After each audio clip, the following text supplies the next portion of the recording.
Hey up everyone, Magpie Gaming here, I hope you're all doing well. So recently I joined a group on Facebook for like-minded Tarkov gamers. I'll put a link in the description below if you want to join it. It's called Escape from Tarkov Gamers, and I've been in a few groups for Escape from Tarkov on Facebook, and this is the first one I've found that isn't full of idiots just taking the piss, trying to sell stuff, having a go at people. It's very well run. I don't really see any kind of trolling or bitching or carrying on there. It's just like-minded people helping each other out. You know, you get people bragging about things that they've found in game and where to find them, and generally it's quite a happy place. It's quite a good page, and I put a post on there asking people what their biggest issue with Escape from Tarkov was. Now I said to them that they could list a couple of things, but put the first one that really annoys you, and I kind of put them all together into a little list, and obviously the one that came out on top was desync and lag within the game, or the micro stuttering or the freezing, call it what you will. It's that point in the game where it just stops, and it can be for any length of time. Sometimes it seems like it stops for maybe 3, 4, 5 seconds. It's probably nowhere near that, but when you're in game in a firefight or about to engage somebody, it seems like a lifetime. And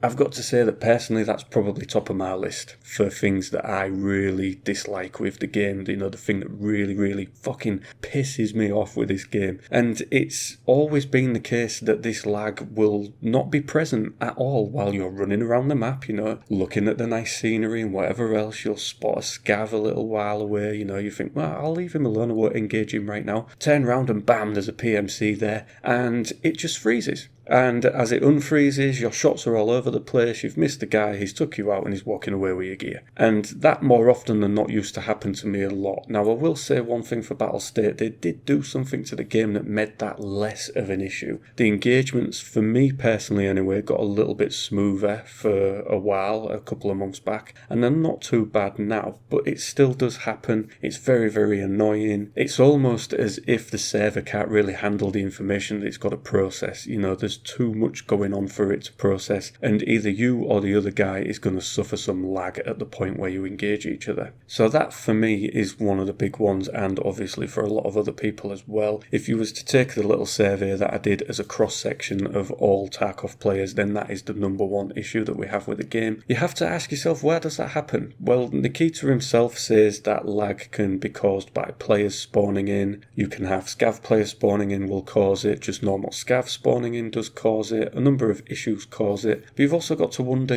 what servers do they actually run this game on? Now, I'd be highly skeptical if they said that they ran it on Amazon AWS servers, some of the best servers that money can buy. Netflix run their whole operation off Amazon servers, very well run, very high speed servers. I very much doubt that they use their servers. One of the reasons I say that is because obviously to get the best you've got to pay a good price for that, and other than the initial purchase of the game, what other funding does Battlestate Games get? None. They get nothing. There is nothing there. We all pay for the base game or the EOD edition, as expensive as it may be, and that is it. There's no microtransactions to spend money on, there's no DLC to spend money on, there's no other money that you have to hand over to them. So how do they continue to pay for servers and indeed continue to pay for the funding of the development of the game? Only they can answer that. I do not know. When Eroctic had his argument with Battlestate before Christmas, there were a lot of rumours that they've implanted a Bitcoin miner into the launcher and that they actually use some of your processor to mine Bitcoin. As skeptical as I am about that, it would kind of make sense. That would continue the development of the game. It would mean that we don't have to pay microtransactions in the game, we don't have to pay for DLC. But of course it's a very outlandish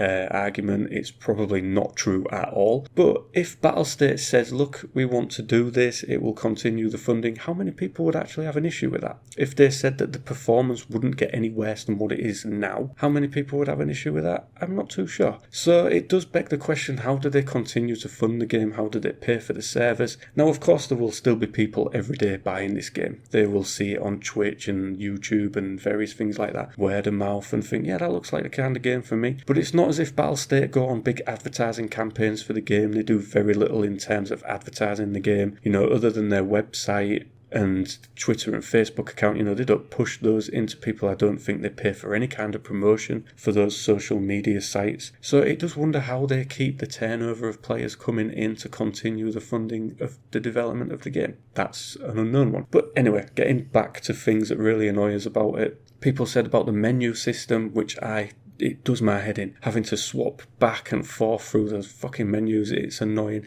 There has to be a more intuitive way to go between the flea market, the traders, and your stash without having to go back to the main menu all the time. It's very annoying. I think that they just could add tabs into the bottom of the screen, or you could maybe customize it and move them to the side or the top, whatever would suit you, and you can just go between them. So you could have a tab for your stash, you could have a tab for the traders, one for the flea market, and one for the maps where you'll choose where you're going to go next when you go into a raid. I think that's probably one of the most intuitive ways to do it. The way it is right now really annoys me. The labs keycard. This is one that I didn't think would really annoy too many people, but it does, and it kind of annoys me as well.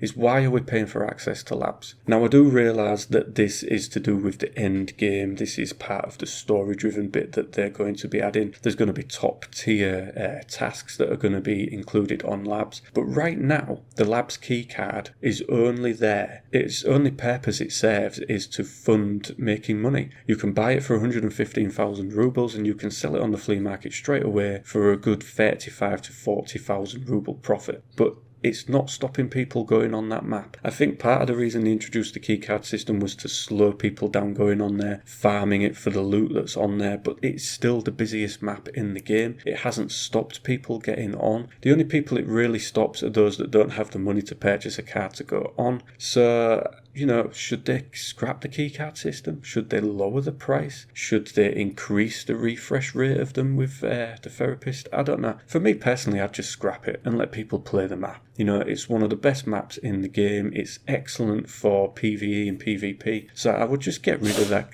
That was my dog sneezing.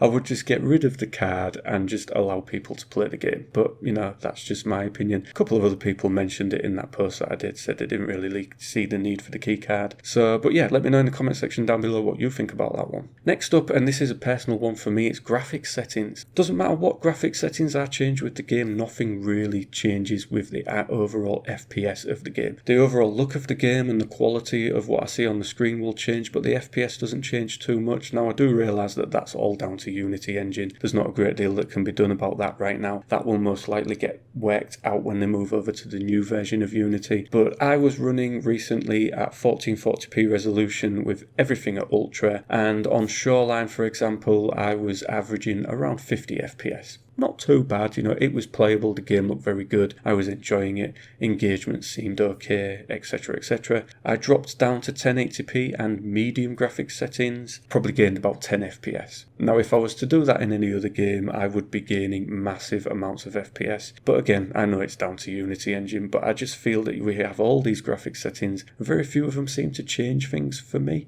But like I say, it's my personal thing that obviously for the next person along, they will change one setting and get massive differences in the FPS that they get. That's just how Tarkov works. It doesn't play the same for any one person. The Mosin, that good old bolt action rifle. A lot of people have moaned about that. I have moaned about it in the past, but I don't really see it being as much of an issue right now as what it used to be. Now that's maybe because we're so far into a wipe that people have stopped using it for the tasks that they had to use it, because I think the vast majority of people wouldn't use it out of choice. We use it because there's tasks associated with it. It is a bad gun. I don't like it personally. I've used it for some of the tasks. I hate using it. I don't like bolt action rifles, to be perfectly honest, but I don't have a huge issue with it in the game. I say I don't like it, but it's just one of those things that's in the game. Now Battlestate have said that eventually they will make the good ammo for it very, very hard to get. It will be very hard to get. It will most likely be locked behind a task, and it will be very expensive once you do have access to it. So that should lower the damage that this gun can cause, but I think to be fair, it's still going to one-tap even with shit ammo. If you get the right shot at somebody, you're going to take them out with it regardless. I think for now it's just one of those things that we've got to live with. I mean, a lot of people were fearing the SVD coming into the game. I don't think that's had the impact that everybody expected it to have. You know, we looked at it as a 10-round Mosin. I can't say I've ever really been killed by it, maybe a handful of times in this wipe. It's not a gun I see people run very often. Next up is the wipes themselves and having to do tasks over and over again. Yes, it's a pain. It's always going to be a bone of contention between people that play the game a lot and people that don't play the game a lot. You know, it's kind of the streamers versus the casual gamers sort of argument. The streamers want wipes more often because they want their audience to be entertained. Their audience isn't so much entertained once that person's reached level 40, done all the tasks, unlocked everything, you know, and then it's purely just about PvP within the game for them. Then they have to start making up their own sort of things, such as Deadly Slob. He does his own tasks and quests that he makes up. He does like his hardcore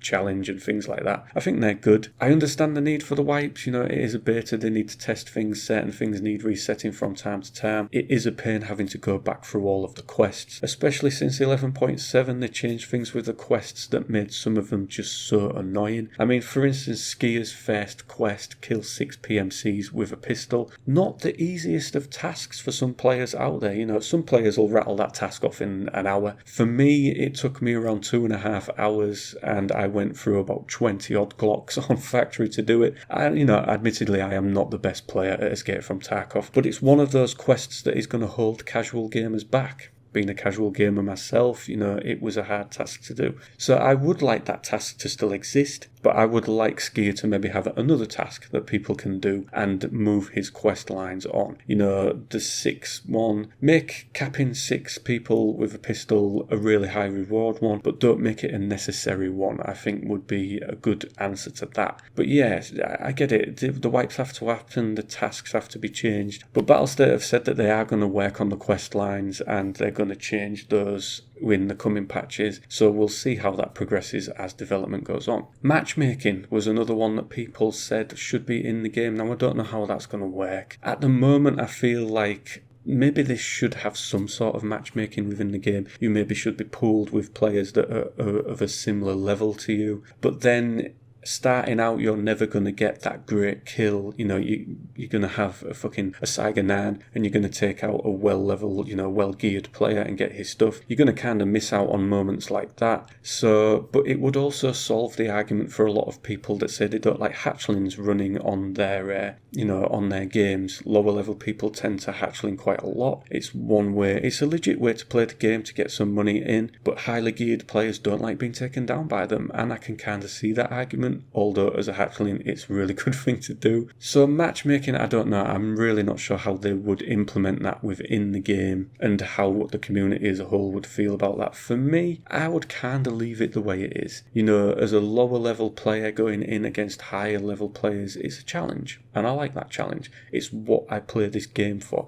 It's the hardcore challenge of it that I like. You know, if I kind of wanted to play against people that were the same level as me, I'd go play some other game. I would tend to leave it the way it is, but you know, it's out there for people to comment on. Let me know what you think in the comment section down below. And those were pretty much a roundup of the things that people hate with Escape from Tarkov. And yeah, a lot of these things are going to change in the coming months. A lot of these things will be answered with Unity 2018. Lag and desync, graphical settings, all of those things are going to get worked on. It'll be constant work with those things going forward. You know, the Mosin, the quests, the matchmaking are things that are going to come secondary, I reckon. I think now Battlestate are very much focused on getting an optimised version of this game out in Unity 2018. But there are a lot of things that are to love about this game. You know, as much as I can hate some parts of Escape from Tarkov, I think I speak for a lot of people out there, I also love this game. I can't get enough of it. I can't stop playing it, despite its things, you know, that are wrong and the things that piss you off about it and the things that make you rage quit from time to time. I love it. And I am an avid FPS gamer. I have been for a long time. But since buying Escape from Tarkov last January 2018, I've played very few other games in between. You know, I've bought a handful of games since then. I bought Division 2. played it for a couple of weeks, gave up on it. You know, it's a good game. I'll give Ubisoft credit for that. They did an amazing job with it, but I've moved past it now. Rage was a game that I really enjoyed when it came out. I think it was 2015. We've got Rage 2 now. I haven't even bothered buying it because I know at best it'll give me 5 to 6 hours entertainment, and then I'll give up on it and come back to Escape from Tarkov. So yes, the EOD edition is definitely an expensive investment, but it was a worthwhile investment for me. I have more than got my money's worth out of it in the last year and a half. So yeah, maybe I should follow up with a video about things I love about Escape from Tarkov. Maybe I should do a post about that on the Facebook page and see what people come back with. But yeah, let me know in the comment section down below things that really annoy you about the game. You know, give me some feedback on the things that people want. You know, what do you think about matchmaking, for instance? What do you think about the quests? You know, let me know in the comment section. And as always, ladies and gentlemen, thank you very much for watching and listening. Don't forget to like, share and subscribe, and I will catch you later. Take care.